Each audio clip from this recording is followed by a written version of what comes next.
باغ ہوئے، لیکن ساتھ ہی اسی باغ دنیا دا ہر پھل موجود ہوئے، اور اس باغ دے اندر نہر جاری ہوئی، لیکن وہ باغ لگانے والا شخص اپنی ساری زندگی دی پونجی کمائی، پیسہ، جوانی، صحت اس تے خرچ کرے، جب باغ لگ جائے، تیار ہو جائے تو وہ بندہ بڑھاپے پہنچ جائے، اور اس دی اولاد چھوٹی ہوئی، بالکل کمزور ہوئے، عمر دے اندر چھوٹی اولاد ہوئے، چھوٹے چھوٹے بچے ہوئے۔ جدو باغ تیار ہو جائے، بندہ مطمئن ہو جائے، خوش ہو جائے کہ اگر میں ہوں اس بڑھاپے فوت بھی ہو گیا تو میری اولاد ساری زندگی موج کرے، باغ بن چکا، تیار ہو چکا، پھل لا چکا، میری اولاد نو ہن معاشی طور تے کوئی پریشانی۔ اچانک اس طرح ہوا، طوفان آیا، اس طوفان ایک آگ دا بگولا سی جو اس باغ نو پہ گیا اور سارا باغ جل کے راکھ ہو گیا۔ وہ بندہ اپنے باغ دے کنارے تے کھڑا ہے، زمین صاف ہو چکی، کچھ بھی باقی نہیں رہا، ہن اس نے جو آنسو گر رہا ہے کہ نہ مال رہا، نہ دولت رہی، نہ جمع پونجی رہی، نہ جوانی رہی، نہ صحت رہی، نہ میں دوبارہ باغ اگان دے قابل رہا، میرے لیے کوئی راستہ نہیں سوائے اس دے کہ میں اس ٹینشن دے اندر مر جاؤں، اور چھوٹی میری اولاد ہے، اس کی حالت کیفیت کیا ہوئی؟ اللہ فرماتا ہے میں اس طرح مثال بیان کرنا کہ اعمال کرنے والوں، توحید کے عقیدے تے حامل لوگوں، اہل الحدیث کہلانے والوں، نماز، روزے، حج، زکوٰۃ کی پابندی کرنے والوں، یہ سارے اعمال کر کے بغات جنت لگا دینے والوں، کہیں بڑھاپے پہنچو اور موت آ جائے اور موت کے بعد یہ سارے بغات آگ نہ جلا دے، تمہارے پاس بد اخلاقی کی وجہ سے کوئی عمل رہے ہی نہ،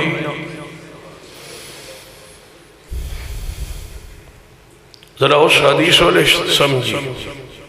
سرور کائنات محمد رسول اللہ صلی اللہ علیہ وسلم نے سوال کیا، یا رسول اللہ صلی اللہ علیہ وسلم، صحابہ کرام دا اجتماع موجود ہے، نبی رحمت سوال کر رہے ہیں، پوچھ رہے ہیں میرے صحابہ جان دے ہو کہ میری امت دا مفلس شخص کو؟ صحابہ کرام نے عرض کیا محبوب کی ساڑھی نظر سوچ فکر اشتہائی ہے جس کو مال دولت پیسہ نہ ہوئے؟ ہاں آپ نے فرمایا نہیں، اس نو غریب کیا جاندہ ہے، مفلس ایسا نہیں، مفلس شخص میری امت جو ہے جس دے پاس نماز، روزے، حج، زکوٰۃ، اعمال دا ڈھیر ہوئے لیکن بد اخلاق ہوئے، کسی نے مارے، کسی نے بد اخلاقی کرے، کسی دی غیبت کرے، کسی دی چغلی کرے، کسی نے حسد کرے، کسی نے بغض رکھے، کسی دی گالیاں دے، کسی دا حق کھائے، کسی دا مال کھائے، قیامت والے دن وہ سارے لوگ رب کی عدالت ہی پیش ہو جان گے، اس لئے نیکیاں تقسیم ہو جان گیا، درم و دینار، ریال، ڈالر، پاؤنڈ تے ہون گے نہیں، سیکٹر کرنسی قیامت نو نیکیاں والی ہی ہوئے گی، وہ تقسیم ہو جان گیا، حتیٰ کہ اس دے اعمال ختم ہو جان گے، لوگاں دے گناہاں دا بوجھ بھی اٹھا کے یہ بندہ جہنم میں جا رہے ہے صرف اپنی بدخلقی دی وجہ۔ جس اللہ نے صورت بخشی ہے اس کو سیرت بھی مانگو. آئینہ دیکھن دیا ہی دعا ہے نا. اللہم کما حسنت خلقی فحسن خلقی. اے اللہ جو میری صورت سونی بنائی ہے میرا اخلاق سونا بنا.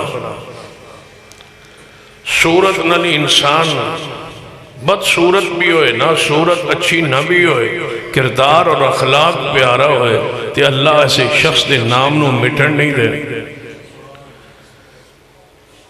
آل الحدیث سے بارے ایک جملہ قول مشہور ہے کہ سخت لوگ ہوندے نے بد اخلاق ہوندے زبان ایک مٹھاس نہیں ہوتی. کیا یہ بات یہ جملہ صحیح ہے؟ اگر صحیح ہے تو اصلاح کیجیے. کیا ایک شخص چوک چوراہے بیٹھ کے بات کہے کہ آل الحدیث بد اخلاق ہوندے آل الحدیث بد مزاج ہوندے ترش مزاج ہوندے سخت مزاج ہوندے تو کیا تو اپنی لا علمی اور جہالت دے اندر مسلک سے ہوتے ایک داغ نہیں لگائے؟ کیا مسلک کو نقصان نہیں پہنچا؟ کیا اس وجہ تو کوئی شخص مسلک تو دور ہو جائے؟ میری جماعت ایک شیخ اور بزرگ نے فرمایا کرتے سن کہ علماء کرام نو اپنے خطبات دے اندر واعظ و درس دے اندر اتنی ذمہ داری دا احساس ہونا چاہیے کہ جس وقت ممبر پہ کھڑا ہوئے یہ مت کہے کہ میں ایک گروہ یا ایک فرقے یا ایک جماعت دا خطیب ہاں. وہ اپنے آپ کو سمجھے کہ وہ مصطفیٰ دی امت دا خطیب دی. اس دوستوں کوئی وہ قول جملے تو کوئی شخص متنفر نہ ہو جائے. اور اگر متنفر ہو گیا اسلام تو دین تو مسلک تو منہج تو دوبارہ پلٹ کے مسجد سے نہ آیا تو قیامت والے دن اس شخص کا ہاتھ اور اس خطیب و واعظ تک گریبان ہوئے گا کہ اس دی بد خلقی اور بد اخلاقی دی وجہ تو میں دین تو شریعت تو دور ہو گیا سا. تو کیا صرف رفع الیدین ہی سنت ہے؟ آمین بالجار ہی سنت ہے؟ ہاتھ سینے پر باندھنا پاؤں سے پاؤں جوڑنا آمین بالجہر کہنا یہ ہی سنتے ہیں؟ کوئی شک نہیں یہ ساری سنتے ہیں. حق ہے دین امتیازی عقائد و نظریات مسائل ہیں آل الحدیث کے. لیکن ساری چیزوں سے پہلی سنت جو ہے وہ محمد مصطفیٰ کا اخلاق ہے. اخلاق کو جب تک نہیں اپناؤ گے اس وقت تک اس ساری سنن دیتے عمل کرنے باوجود بھی اپنی نیکیاں برباد کر بیٹھو گے. جس قرآن پاک پیغمبر دے اسوہ پیغمبر دی اطاعت پیغمبر دی اتباع دا ذکر ہے اسی قرآن پاک آیات الہیہ ہو کیا پیغمبر دی سیرت آپ دی اخلاق دا تذکرہ موجود نہیں ہے؟ قرآن دے الفاظ سنیے. فرمایا نون والقلم وما یسطرون نون والقلم وما یسطرون ما انت بنعمت ربک بمجنون وَإِنَّ لَكَ لَأَجْرًا غَيْرَ مَمْنُونٍ وَإِنَّكَ لَعَلَىٰ خُلُقٍ عَظِيمٍ.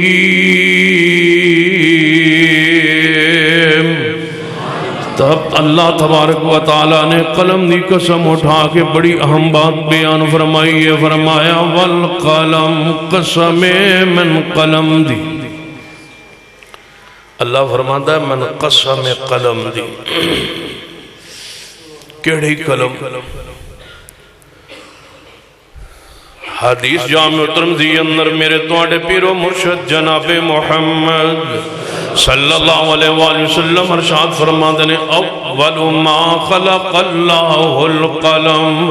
اللہ نے سب تو پہلے قلم نو پیدا فرمایا ہے. حجی آسمان نہیں بنائے گئے زمین نہیں بنائی گئی جنت جہنم کوئی شے نہیں بنائی گئی. رب دی ذات ہے رب تو علاوہ کوئی شے نہیں. مخلوق دے اندر کوئی چیز بنائی نہیں گئی نہ انسان نہ جنات نہ فرشتے کوئی شے موجود نہیں. ایک کو رب دی ذات رب نے ارادہ فرمایا مخلوق بنانا تے جدوں مخلوق بنانا چاہیے سب تو پہلے مخلوق اندر جڑی شے بنائی فرمایا والقلم وما یسطرون. اول ما خلق اللہ القلم. میرے محبوب فرماتے ہیں اللہ نے سب تو پہلے قلم نو بنایا.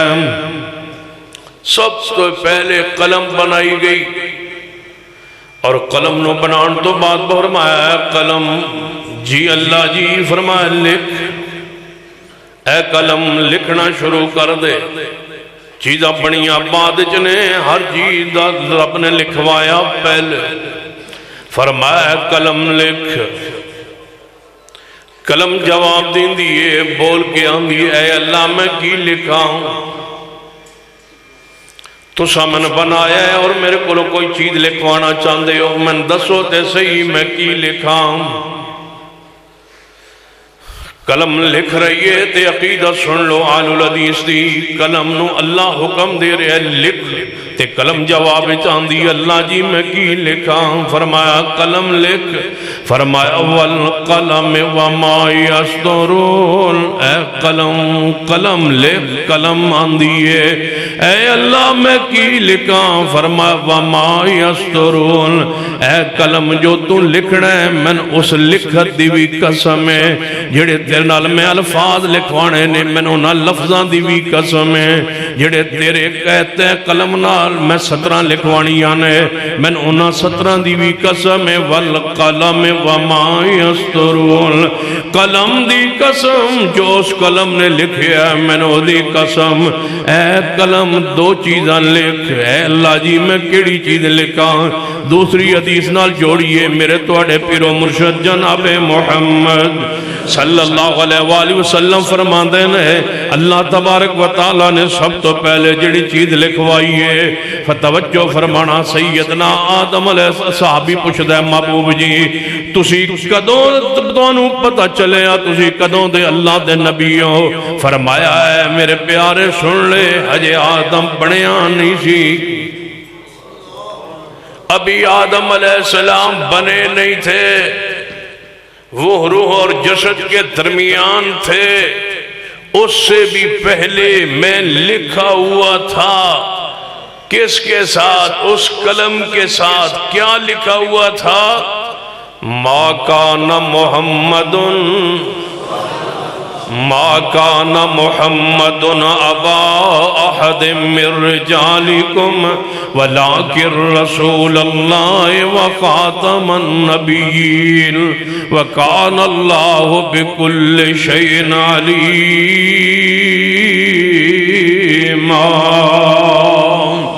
سب سے پہلے اللہ نے فرمایا قلم لکھ، کلمہ دیئے میں کی لکھاں، فرمایا لکھ میرا جڑا محمد نبی ہوئے گا وہ آخری نبی ہوئے گا۔ آج لوگ کہتے ہیں تم عقیدہ ختم نبوت کو بیان کرتے ہو، قادیانیت مرزائیت کا رد کرتے ہو، آخر اس عقیدے کی اتنی ہی اہمیت ہے۔ سن لو توحید کو پہلے نہیں لکھوایا گیا اور کسی مسئلے کو پہلے نہیں لکھوایا گیا، آسمانوں کو بناؤں گا یہ نہیں لکھوایا گیا، زمینوں کو بناؤں گا یہ نہیں لکھوایا گیا، جنت جہنم کو بنواؤں گا یہ نہیں لکھوایا گیا، فرشتے بنیں گے نہیں لکھوایا گیا، جنات پیدا ہوں گے نہیں لکھوایا گیا، انسان پیدا ہوں گے نہیں لکھوایا گیا۔ قلم بنانے کے بعد جو سب سے پہلے رب نے اپنے لوح محفوظ پہ عقیدہ لکھوایا ہے وہ عقیدہ ختم نبوت ہے۔ فرمایا سب سے پہلے لکھ کہ میرا محمد سارے نبیوں میں آخر پہ آئے گا اور ختم نبوت کا پیکر بن کے آئے گا۔ سب سے پہلے یہ قلم نے لکھا اور اس دفعہ فرمایا شان لکھ، مقام لکھ، والقلم وما یسطرون ما انت بنعمت ربک بمجنون وان لک لاجرا غیر ممنون وانک لعلی خلق عظیم۔ فرمایا قلم لکھ کے میرا آخری پیغمبر اخلاق والا ہوئے گا، اعلیٰ اخلاق والا ہوئے گا، میرے توڑے پیر و مرشد جناب محمد صلی اللہ علیہ وسلم دی سیرت دے شان مقام دے بہت سارے پہلو نے، عام ترین پہلو کہ آپ اخلاق والے نے اور آپ دا اخلاق ساڑھے لئی نمونہ چیک کیجئے اپنے ماحول اندر، اپنی زبان اندر، اپنے اخلاق اندر، اپنے معاملات اندر، کیا واقعی وہ اخلاق موجود ہے جڑا اخلاق میرے توڑے محبوب جناب محمد صلی اللہ علیہ وسلم دا کتنا پیارا اخلاق قریش اکٹھے ہوئے، میرے محبوب جناب محمد صلی اللہ علیہ وسلم کے خلاف میٹنگ اجلاس طے ہوا مکہ شہر میں۔ اجلاس کا ایجنڈا کیا ہے؟ شرکاء کیا ہے؟ ابو جہل، عتبہ، شیبہ، اس کے سارے ساتھی۔ اجلاس کیا ہے کہ اس محمد صلی اللہ علیہ وسلم کے نام کو محمد آج کے بعد نہ کہا جائے، اس کے نام کو بدلا جائے۔ یہ بد اخلاقی کی انتہا ہے، کسی کے نام کو ٹیڑھا لینا، کسی کے نام کو برا لینا، کسی کے نام کو وہ الفاظ کہنا جس سے اس کو تکلیف اور دکھ ہو، یہ کفار کا طریقہ ہے۔ بڑا آسان ہے یہ کہہ دینا، پہلے حکومت نواز شریف کی تھی اور یہ کہہ دینا یہ گنجوں کی حکومت ہے۔ آل الحدیث ہو، آل و سنہ ہو اور مسلمان ہو اور کسی شخص کو گنجا کہے، کبھی آپ نے سوچا ہے کہ یہ اسلام کی کس آیت کی تم نے مخالفت کی ہے؟ کسی شخص کو گنجا بنانا یہ اس کے بس کی بات ہے یا رب نے بنایا ہے؟ جب رب نے بنایا ہے تو تم گنجا کہہ کے کس کی تخلیق پہ اعتراض کرتے ہو؟ اس سے برائی بھی کوئی ہو سکتی ہے کہ کسی کلمہ گو شخص کا نام برا لے رہے ہو؟ بئس الاسم الفسوق بعد الایمان، سورۃ الحجرات کو نہیں پڑھا؟ کانے کو کانا کہہ رہے ہو، کوڑے کو کوڑا کہہ رہے ہو، گنجے کو گنجا کہہ رہے ہو، اس کے برے القابات سے، ناموں سے اس کو یاد کرتے ہو۔ علماء کرام کو تضحیک میں، مزاق میں مولوی کہتے ہو، اگرچہ ظاہری معنوی طور پر تو ٹھیک تھا لیکن معاشرے میں اس لفظ کو بدنام کیا گیا اور تم مولوی کہتے ہو چھیڑنے کے لیے، صوفی کہتے ہو چھیڑنے کے لیے۔ یہ برا نام یہ اخلاق کے خلاف نہیں ہے تو اور کیا ہے؟ ایمان کے بعد سب سے برا، سب سے فسق، سب سے بڑی نافرمانی ہے یہ کہ کسی مسلمان کو کسی شخص کا برا نام لیا جائے۔ کیا ہمارے نام ہمیں غصہ جلانے کے لیے وہابی نہیں کہا جاتا؟ کیا ہمیں غیر مقلد اور نجدی نہیں کہا جاتا؟ یہ ہمارے نام رکھے گئے اور کیوں رکھے گئے؟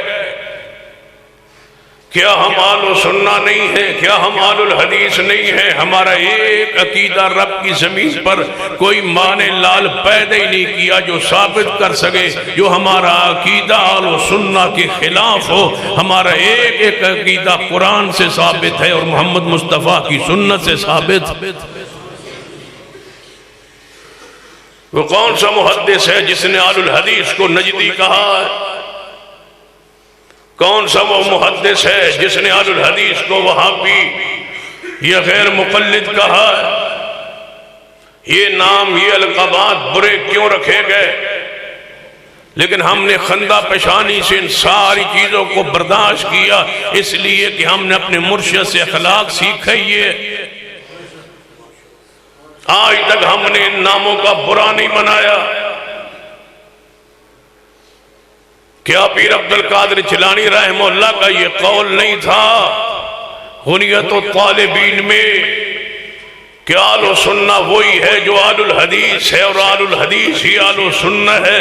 اس کے بعد تمہیں اور کیا چاہیے؟ ہمارے پیارے نام کے لیے ہمارے اس مقدس پیارے نام کو بگاڑنے کی کوشش کی گئی اور ہمیں آل الحدیث نہ کہا جانے لگا اس لیے کہ یہ غصے میں آئیں گے اور غصے میں آ کر کے اس نام سے ہٹ جائیں گے، ان کا نام کوئی اور مشہور ہو جائے گا۔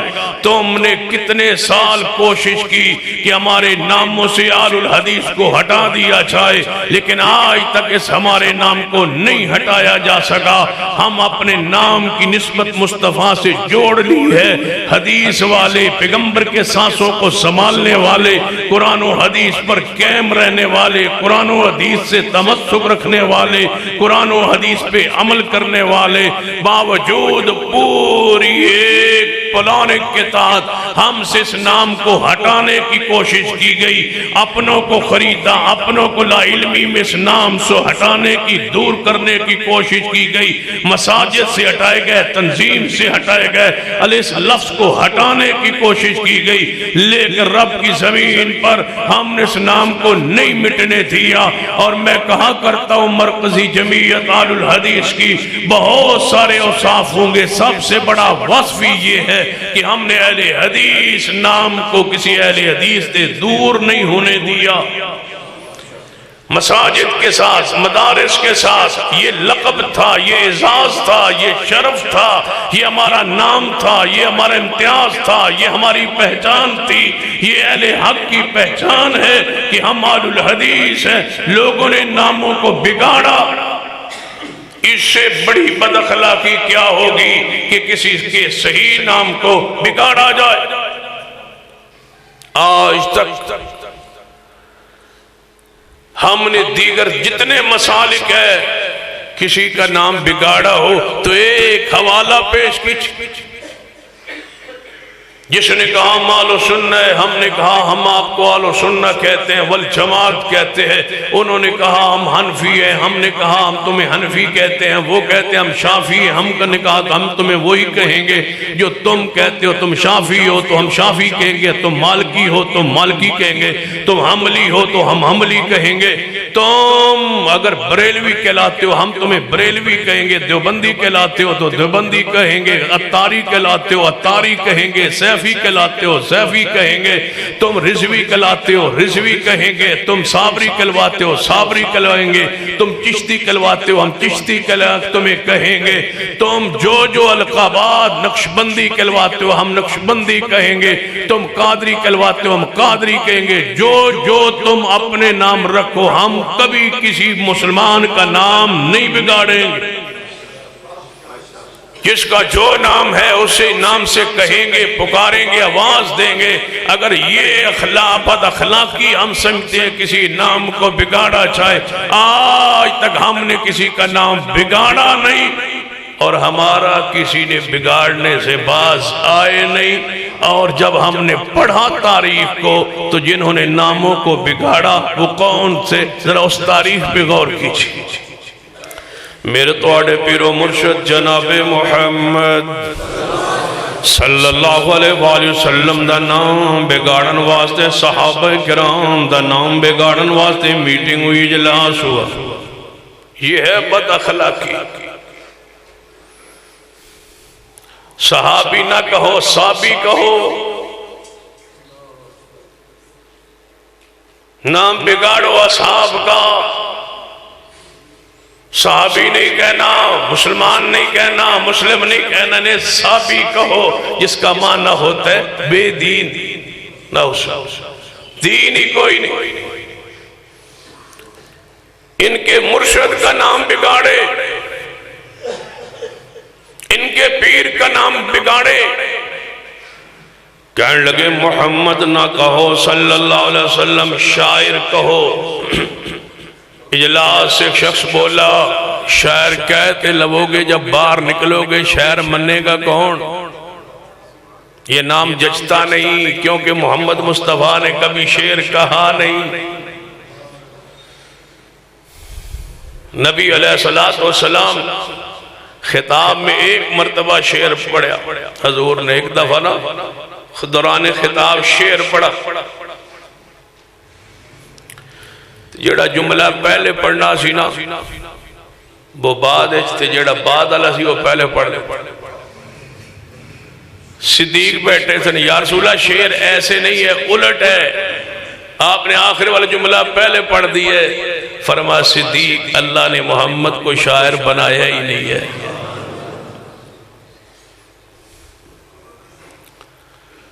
مزمم فینل ہوا، پہلے مجنون کہنے لگے، کہا کوئی نہیں مننے گا یار، مزمم رکھو، نعوذ باللہ مزمت کیا ہوا۔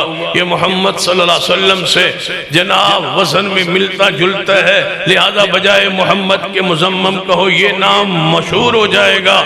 باہر نکلے، نام طے کر کے صحابہ کرام نے سنیا تے آئے پیر و مرشد جناب محمد صلی اللہ علیہ وسلم دے کول محبوب جی عجیب جی اجلاس ہویا ہے قریش دا مشرکین دا آپ نے فرمایا کی ہویا ہے یا رسول اللہ انہاں توڑا نام بگاڑن دا فیصلہ کر لیا ہے اور پاس ہو گیا میٹنگ اجلاس دے اندر آج تو بعد مکے اندر محمد صلی اللہ علیہ وسلم نو کوئی محمد نہ کہے بلکہ مزمم کیا جائے نعوذ باللہ نبی علیہ السلام ہس پہ مسکبرا پہ وَإِنَّكَ لَعَلَىٰ خُلُقٍ عظیم برداشت کیجئے ہنسیے مسکرائیے اگر حدیث کے لیے ہمارے نام بدلتے ہو تو ہم قبول کرتے ہیں ہر وہ نام قبول ہے جو حدیث کی وجہ سے ہمارا پڑ جائے کہ یہ حدیث سے پیار کرتے ہیں لہذا نام بگاڑو نام بگاڑنے سے کچھ نہیں ہوتا نبی علیہ السلام مسکرا پہ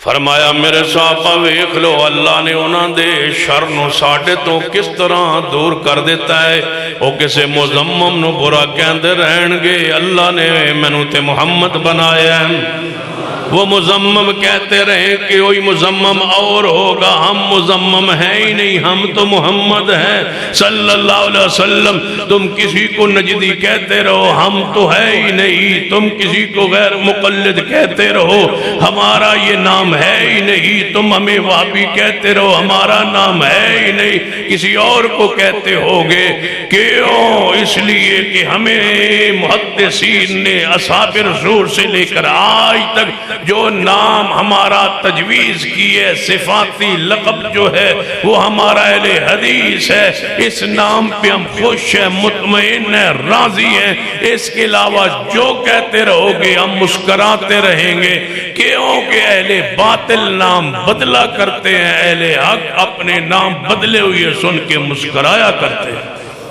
یہ سنت ہے یہ اخلاق ہے فرمایا نون والقلم وما یسطرون ما انت بنعمت ربک بمجنون وَإِنَّ لَكَ لَأَجْرًا غَيْرَ مَمْنُونَ وَإِنَّكَ لَعَلَىٰ خُلُقٍ عَظِيمٍ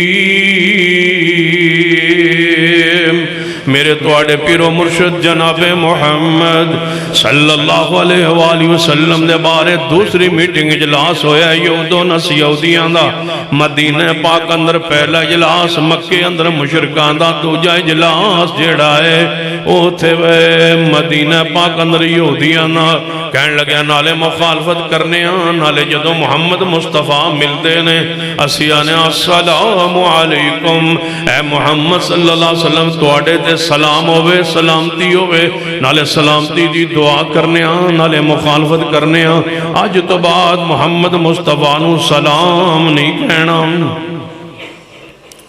بہت سارے لوگ نے جڑا سانو بیک کے سلام نہیں آدھا در وہابی نے ان کو سلام نہیں کہنا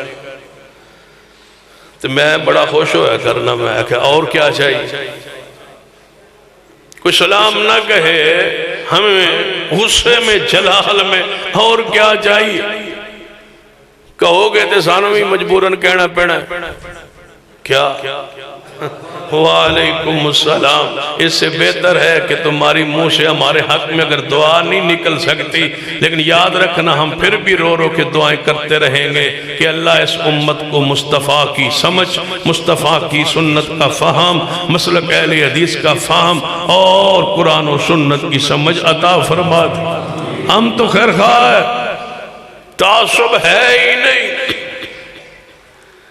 کہنے لگے السلام علیکم نہ کہو ادھے نال کوئی ملتا جلدہ لفظ بڑھا لو سارے کہنے لگے آج تو بعد محمد مصطفیٰ ملن تے جواب سوال سلام نہیں کہنا بلکہ آہستہ جا کہنے السلام علیکم جو لام نکال دو السلام علیکم کے بجائے السلام علیکم کہو اس کا معنی ہے تم پر موت آئے نعوذ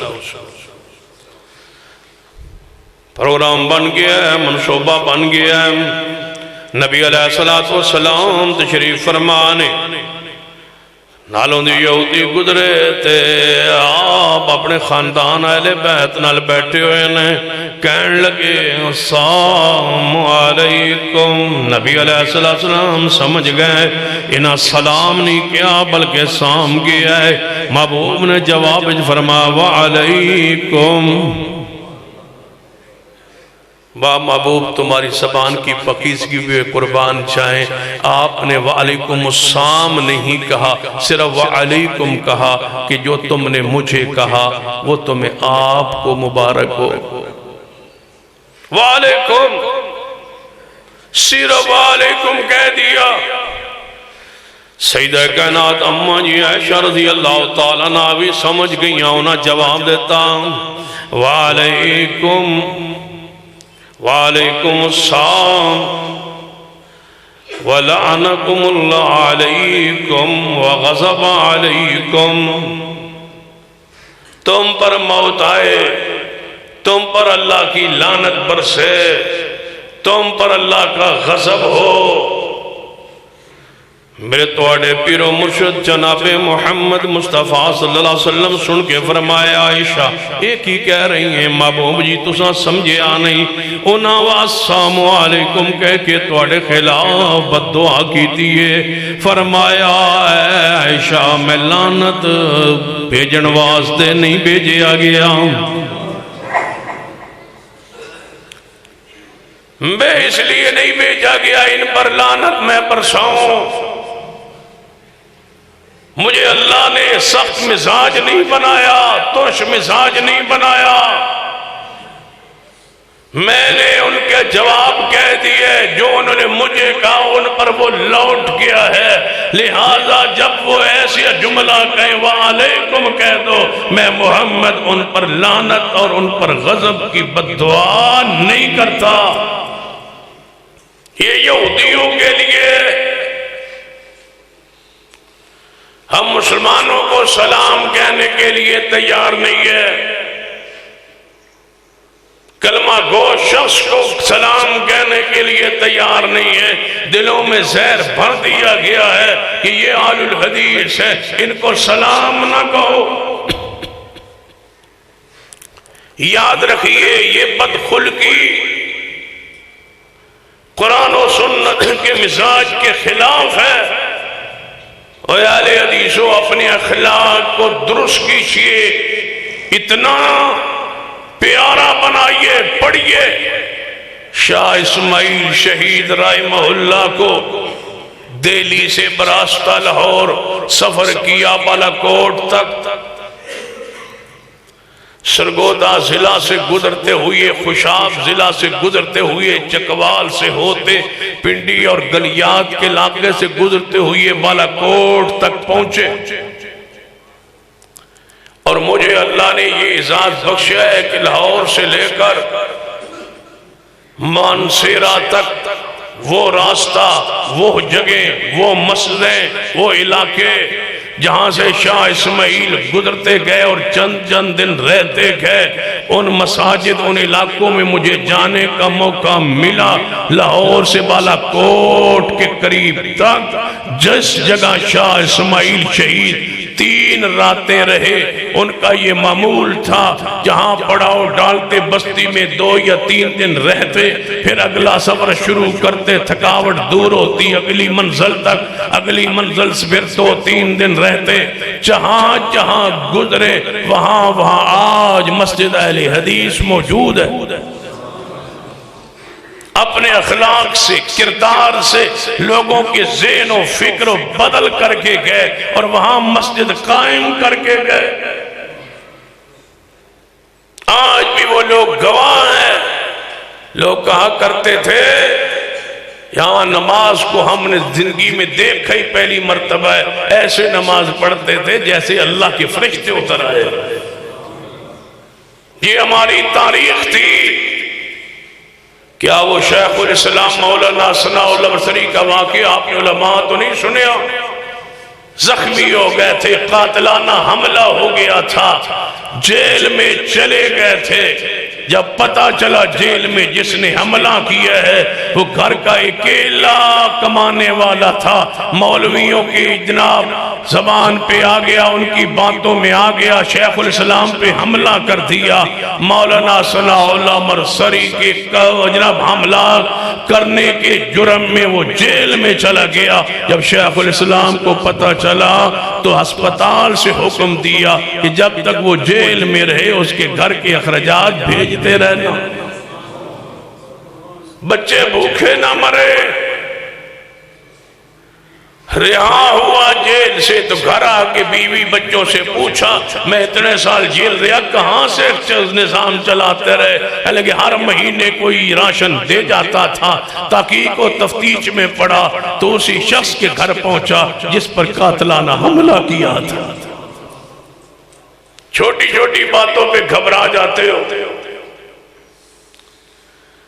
کہ میرے پنڈ میں بستی میں فلاں نے مجھے یہ کہہ دیا، فلاں نے یہ کہہ دیا، ان باتوں میں پریشان ہو جاتے ہو۔ مسلک کا وہ کام کر ہی نہیں سکتا جب تک وہ دوسرے لوگوں کی ایذا، تکلیف، پریشانی سن کے مسکراتا نہ رہے۔ مسکراؤ اور سنو، یہ اخلاق کا تقاضا ہے، یہ اہل الحدیث کی اخلاق کا تقاضا ہے، شریعت کا تقاضا ہے تم سے، یہ پیغمبر کی سنت ہے۔ فرمایا نون والقلم وما یسطرون ما انت بنعمت ربک بمجنون وإن لک لاجرا غیر ممنون وإنک لعلی خلق عظیم۔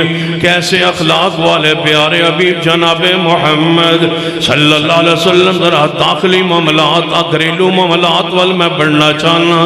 نبی علیہ السلام دا دروازہ کٹکھٹایا گیا، حدیث صحیح البخاری اندر ہے، دروازہ کٹکھٹایا گیا تابی دروازے تے آیا ہے۔ سیدہ کائنات اماں جی عائشہ رضی اللہ تعالیٰ عنہ دروازے تے آئیاں نے، آگے سوال کرنے والا سوال کرتا ہے، اماں جی دسو نبی علیہ السلام گھر اندر کیویں وقت گزار دینے؟ ذرا آپ دے گھر دی زندگی جڑی اخلاق معاملات جڑے نے ذرا او تے پیش کرو۔ سیدہ کائنات فرما دیا نے تسا قرآن نہیں پڑھیا؟ فرمایا اماں جی میں پوچھے گھر اندر محبوب کیویں رات دن بسر فرما دینے؟ فرمایا تسا قرآن نہیں پڑھیا؟ کان خلق القرآن، سارا قرآن ہی میرے محمد اخلاق ہے، قرآن ہے میرے محمد کا اخلاق۔ یہ گھر کی گواہی ہے، یہ زوجہ محترمہ کی گواہی ہے، یہ ام المومنین کی گواہی ہے، یہ گھریلو اخلاق کی گواہی ہے۔ لے آؤ اپنی بیوی بچوں سے اپنے حق میں گواہی۔ اللہ کی قسم گھر کے تمہارے حالات اور ہیں، باہر کے حالات اور ہیں۔ دوست تجھ پہ راضی ہے، بیوی تجھ سے ناراض ہے، دوست تجھ پہ راضی ہے، بچے تجھ سے ناراض ہیں، بیوی تجھ سے راضی ہے، اور جناب والدین تجھ سے ناراض ہیں۔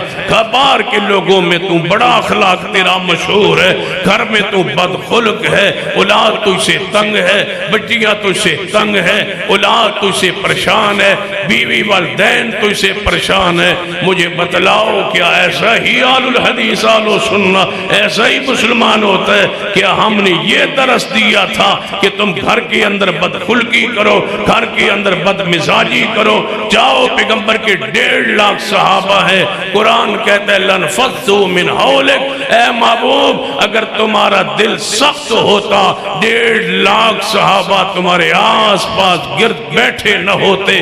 یہ جھوم رہے ہیں صحابہ ساتھ بیٹھ کے، لعاب پھینکتے ہیں، لعاب اپنے چہروں پہ مل لیتے ہیں صحابہ، اگر وضو کرتے ہیں تو قطرے اپنے چہروں پہ مل لیتے ہیں، مستعمل پانی وجود پہ مل رہے ہیں، بتلا رہے ہیں کہ ہم نے ایسا پیر زمانے میں دیکھا ہی کوئی نہیں۔ یہ اخلاق ہے۔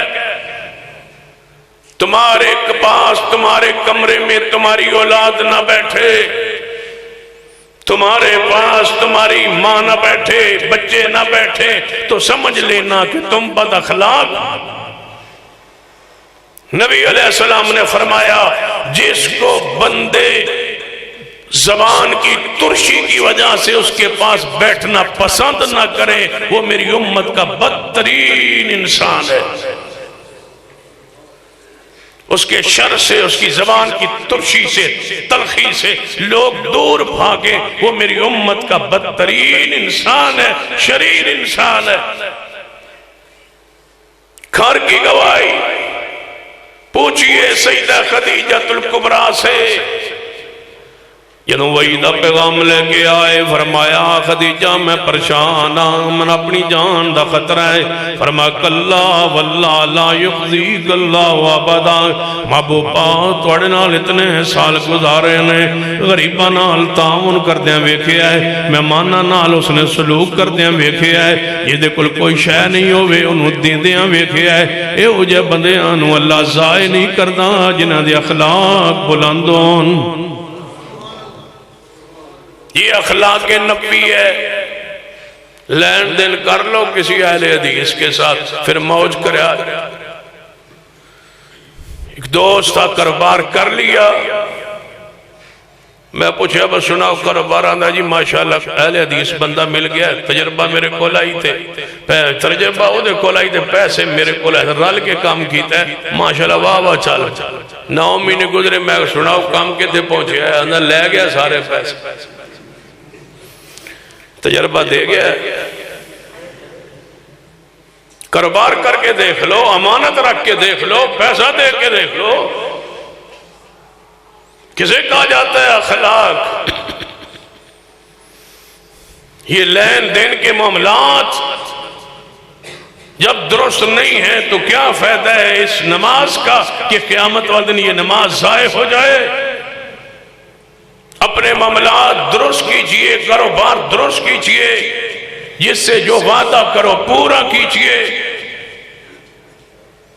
لین دین کے معاملات صاف ہوں، ستھرے ہوں، اتنے پاکیزہ ہوں۔ عیسیٰ ابن مریم کے بارے میں آتا ہے کہ کسی شخص سے وعدہ کیا، اس نے کہا میں یہاں آؤں گا، فرمایا میں پہنچ جاؤں گا، پہنچ گئے، 2 دن کھڑے رہے، جب تک وہ آیا نہیں، عیسیٰ ابن مریم وہیں کھڑے۔ اخلاق کا تقاضا کیا تھا؟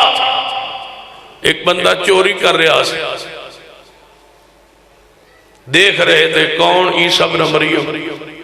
نبی اپنی اکھاں نال دیکھ رہے کہ بندہ چوری کر رہے، پکڑیا گیا، لایا گیا۔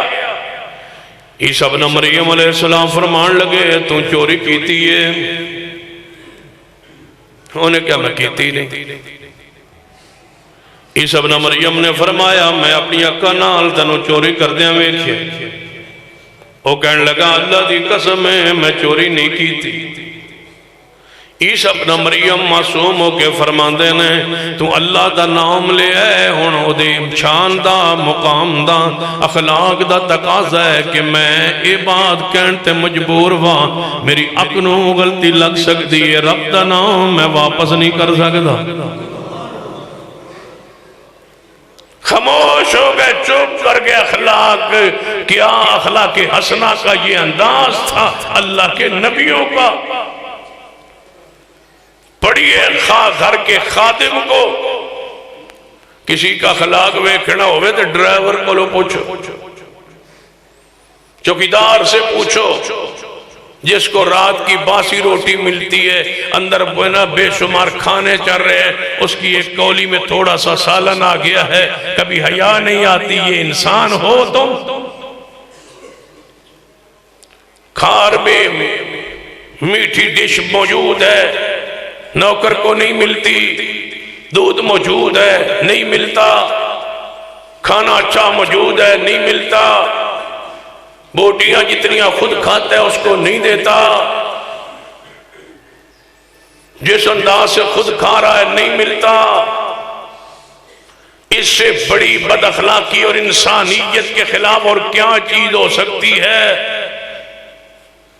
گھر کے سوچ کو، مزاج کو بدلو۔ ایک حدیث سنو، میرے توڑے پیرو مرشد جناب محمد صلی اللہ علیہ وآلہ وسلم صحابہ کرام نال کھانا کھا رہے ہیں تے کھانا جدوں لگ گیا ہے دو دو بندے ایک پلیٹ دے ہوتے بہ گئے نے دو بندیاں دے درمیان ایک پلیٹ ایک تھالی رکھ دیتی گئی ہے صحابہ کھان لگ پائے ایک بندہ بچوں بیمار ہے جدے ہاتھوں تے کوڑ نکلے ہوئے نے ہر صحابی دی خواہش ہے کہ میرے نال اے نہ بوے دوسرا میرے نال اے نہ بیٹھے ہر بندہ اس تو قطرا رہا ہے جدو نبی علیہ السلام دی نظر پاک نے جھانکیا ویکھیا تے آپ محسوس کر گئے آپ نے انہوں بلایا فرما جدنر کوئی نہ کھاوے ادھر محمد بیٹھ کے کھائے گا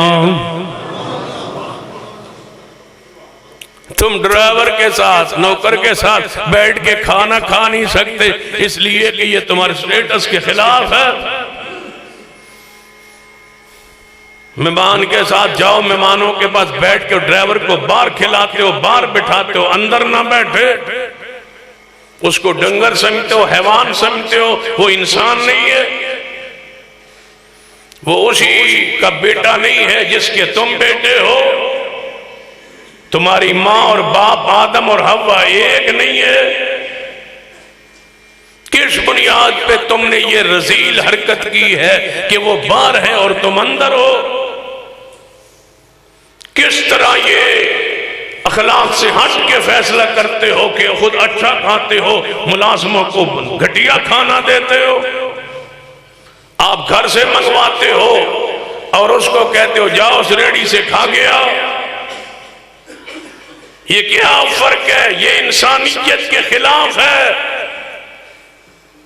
پوچھئے غلام سے گھر میں کیسے رہے سیدنا انس بن مالک رضی اللہ تعالیٰ عنہ فرماتے نبی علیہ السلام نے میں نے کم بھیجے ہیں میں کم کرن چلا گیا رات بھول گیا دوستان کھیلن لگ گیا نبی علیہ السلام انتظار کرتے رہے کچھ دیر انتظار تو بعد محبوب میری تلاش اندر نکلے آئے تے میں بچے نال کھیر رہا سا جو ہی نبی علیہ السلام آئے تے آپ نے مگروں آگے میرے کان پہ ہاتھ رکھ کے فرمایا جدو میں ویکھیا تے میں ڈر گیا سہم گیا محبوب پتہ نہیں کس طرح میں نو ارشاد فرمان گے کی کہن گے خادم خدمت واسطے آیا ہے بچہ بھیجے ہے کام کر ان واسطے بھیجے ہے لیکن بھول گیا ہے بچہ رات ایک دوستنا کھیلن لگ پہ ہے سستی ہو گئی ہے تے محبوب پہنچ گئے میں دسو سوچو کی کہنا چاہیے دا سی محبوب نے کان پکڑ کے فرمایا اے کانوں والے اب تو چلے جاؤ کام کر کے آؤ اے کانوں والے غصے میں بھی تھے بات وہی کہی جو حق تھی اے کانوں والے جاؤ کام کرو کہاں ہے کام اب تو کرو اب تو چلے جاؤ اب تو یاد آگئے انس ابن مالک کو پوچھیا گیا انس تم خدمت کرتے رہے 10 سال نبی پاک کی کیسا پایا پیغمبر کو تو آڑے کل 2 سال ڈرائیور رہ جا دوبارہ سا رکھنا ہوئے پوچھئے تھا توبہ انہوں نے رکھیا تے جے او دے کول کو پوچھئے بات تو اڈا بوس کیسا سی ہو کہے گا او دے نہ لین دے نہ کرے آج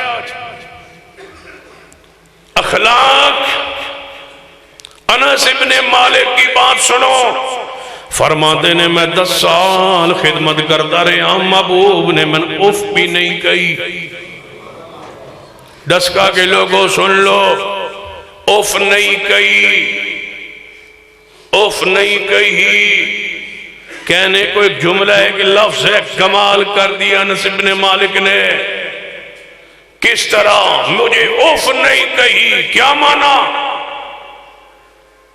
ذرا سوچو وہ کون سی شخصیت ہے جنہوں اوف کہنا حرام فلا تقل لہما اوف ولا تنہرہما ماں اور باپ کو اوف نہیں کہنا انس کیا سمجھانا چاہتے ہیں کہ اے امت کے لوگوں جو تمہارے گھروں میں باپ اور ماں کو درجہ ملتا ہے وہ محمد کے گھر میں خادم کو درجہ ملتا ہے یہ ہے وہ درجہ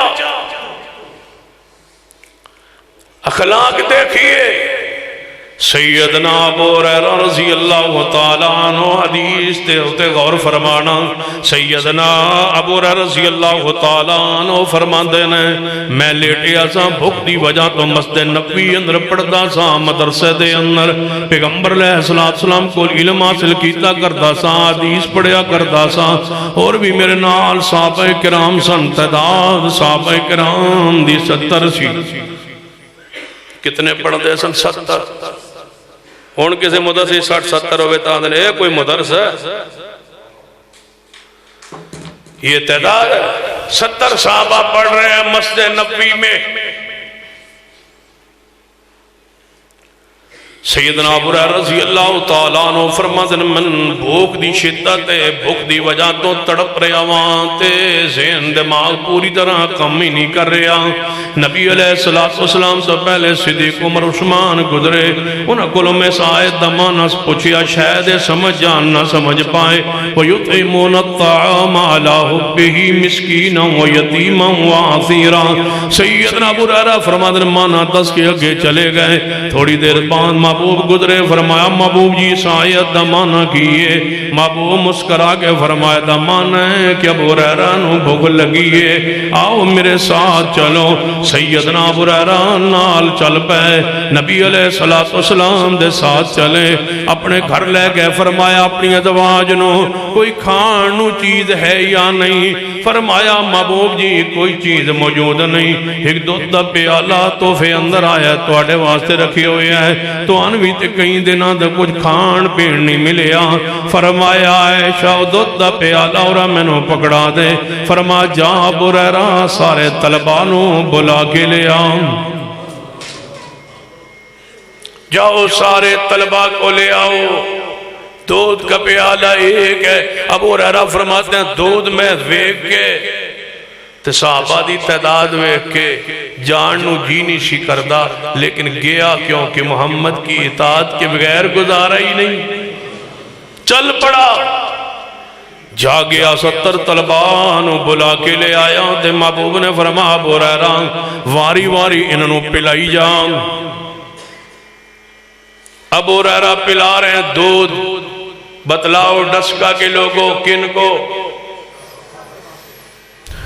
یہ کون صحابہ تھے طلبہ صحابہ کون صحابہ مسجد نبوی کے مدرسے کے طلبہ صحابہ جن کو پیغمبر اپنے گھر کا دودھ پلا رہے ہیں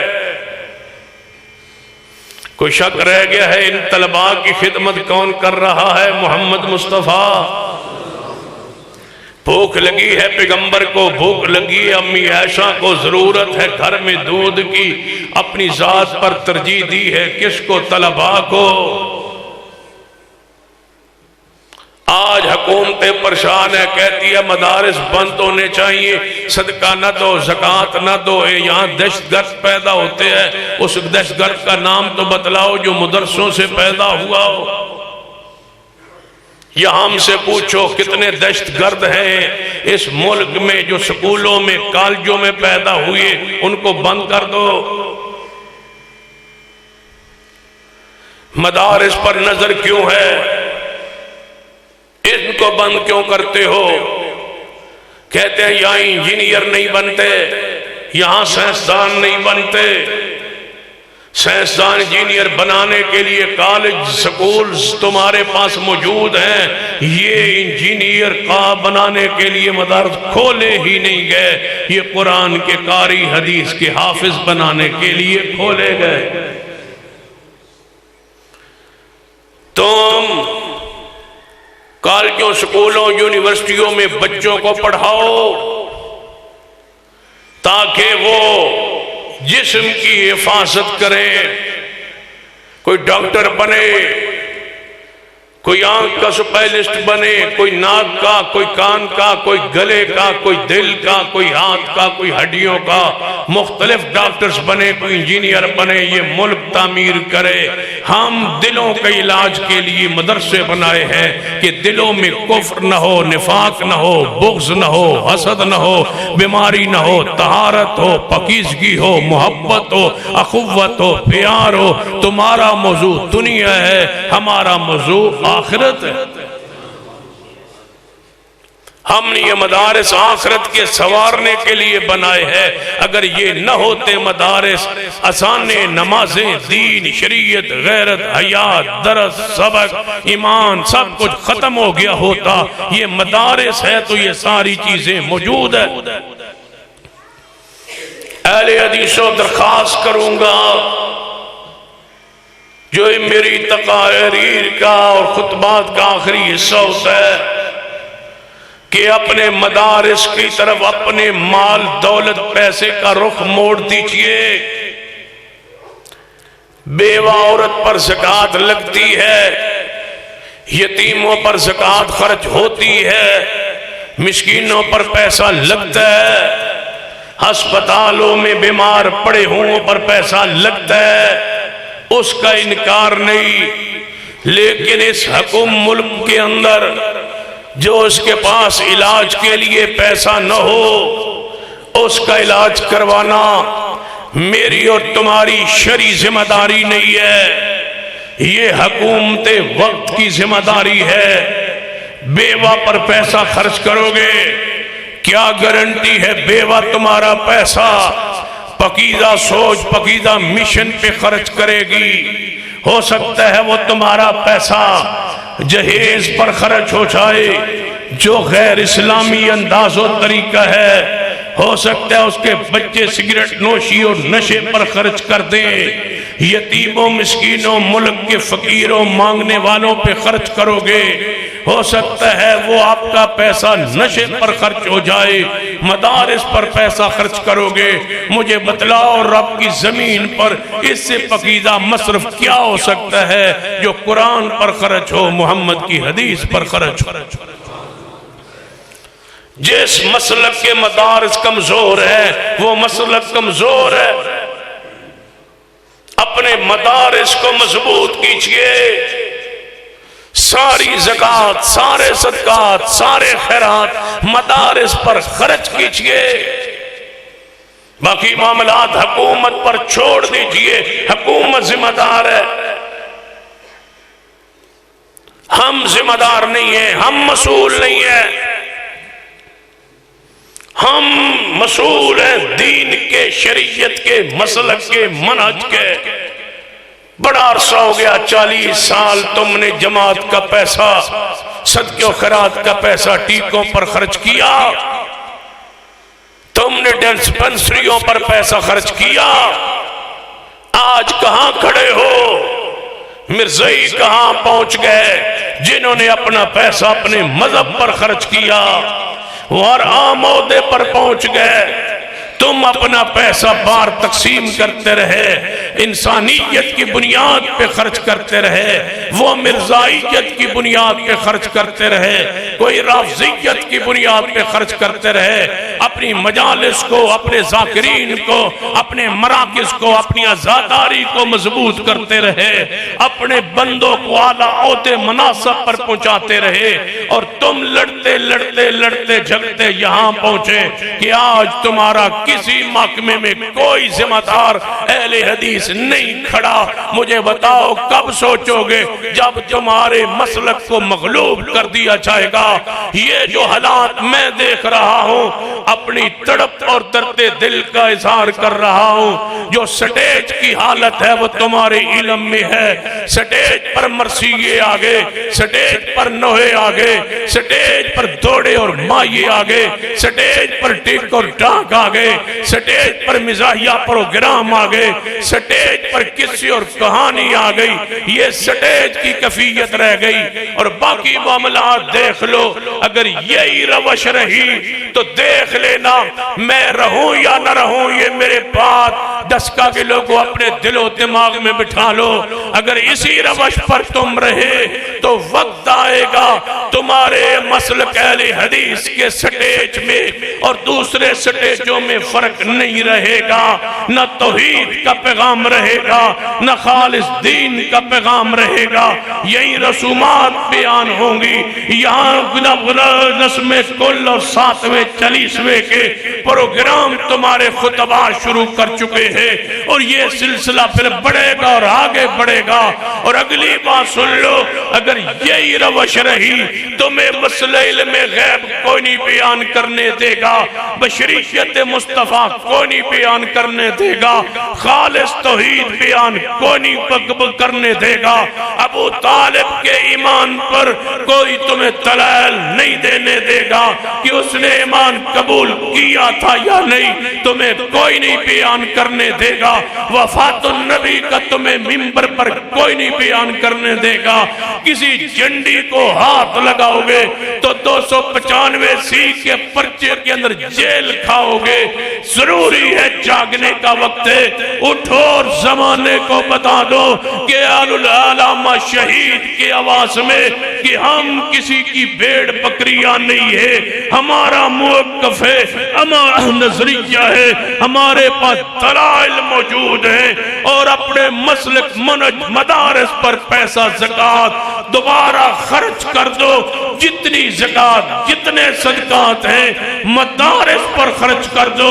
اگر تمہیں اعتماد بھروسہ نہیں ہے تو میں آپ سے دعوت فکر دیتا ہوں، بس اللہ کی رضا کے لیے مدارس پر خرچ کرنے کے لیے ایک ایک طالب علم کا خرچہ اپنے ذمہ لے لیجئے، مدارس کی تعمیر کا اپنے ذمہ لے لیجئے، اس سے بہترین کوئی صدقہ نہیں ہے، اس سے بڑا مسلک پر کوئی احسان نہیں ہے۔ جس جماعت کے مدارس مضبوط ہو گئے، علماء مضبوط ہو کے نکلیں گے ان مدارس سے اور ان فتنوں کا مقابلہ کریں گے، ہم اس راستے پر چل نکلے ہیں، انشاءاللہ چند سالوں میں کوئی ایسا جناب عام جگہ نہیں رہے گی جہاں انشاءاللہ اہل حدیث کے جوان نہیں بیٹھے ہوں گے۔ ہر محکمے ہر ادارے میں شرط یہ ہے کہ اپنے مدارس پر غور کیجیے اور رحم کیجیے اور ان پر خرچ کیجیے۔ نبی رحمت کی یہ حدیث سنیے جس کو میں پڑھ رہا تھا، سیدنا ابو ہریرہ فرماتے ہیں سارے طلباء نے پی لیا، کتنے ہیں مبارک یہ طلباء یہ مدارس۔ جب میں وہ حدیث بخاری پڑھتا ہوں، جب سیدنا مالک بن حویرث اپنے گھر جانے لگے تھے، طالب علم تھے، نماز سیکھنے دین سیکھنے آئے تھے، جب واپس جانے لگے تھے مصطفیٰ اس کے ساتھ چلتے چلتے مدینہ سے باہر آ گئے، فرمایا میرا جی چاہتا ہے میں اپنے طالب علم کو مدینے سے باہر الوداع کر کے آؤں۔